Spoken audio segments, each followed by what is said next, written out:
কাঁচা আমের সময় থাকতে থাকতেই বাড়িতে বানিয়ে ফেলো আমের মোরব্বা অল্প কিছু উপকরণে খুবই সহজে, যেটা সারা বছর রেখে খাওয়া যাবে। চলো তাহলে শুরু করি। গোটা গোটা করে কেটে রাখা কাঁচা আমে সামান্য পরিমাণ লবণ, 2 কাপ মতো চিনি আর একটু ভিনিগার দিয়ে ভালোভাবে মাখিয়ে সেটা 8 থেকে 1 ঘন্টা মতো রেখে দেবে।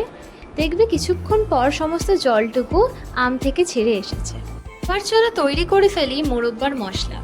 লাগবে কিছু শুকনো লঙ্কা, 5 ফোড়ন, মৌরি, সর্ষে। এবার শুকনো খোলায় মশলার সমস্ত উপকরণগুলোকে ভালোভাবে ভেজে নিতে হবে। যখন দেখবে একটু রং চেঞ্জ হয়েছে আর সুন্দর গন্ধ বেরোচ্ছে, তখন বুঝে যাবে মশলা তৈরি। এইবার সেটাকে মিক্সিতে ভালো করে গ্রাইন্ড করে নিলেই হয়ে যাবে তৈরি মোরব্বার মশলা। ততক্ষণে দেখবে আম থেকে সমস্ত জলটা ছেড়ে গিয়েছে। আচ্ছা, তাহলে সেটাকে এবার জাল দিতে হবে। ভিনিগার দেওয়ার জন্য আমগুলো কিন্তু একদম ভাঙবে না, তো মনে করে অবশ্যই ভিনিগার দিতে হবে। এবারে মিডিয়াম টু হাই ফ্লেমে সমস্তটাকে জাল করবে। দেখবে আস্তে আস্তে আমের রং চেঞ্জ হয়ে আসছে।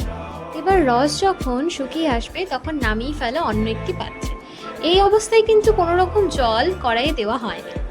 এইবার শুধু দেওয়ার পালা মশলার। বাকি জিনিস তো তৈরি। আস্তে আস্তে গুঁড়ো করে রাখা মশলাগুলো উপরে ছড়িয়ে দিয়ে একটু মাখিয়ে নিলেই তৈরি মোরব্বা। সারা বছর এটাকে জারে রেখে খাওয়া যাবে। তাহলে তোমরা সকলে এটা বাড়িতে একবার ট্রাই করে দেখো আর জানিও কেমন হয়েছে। ভালো লাগলে সাবস্ক্রাইব করো আর অবশ্যই লাইক করো।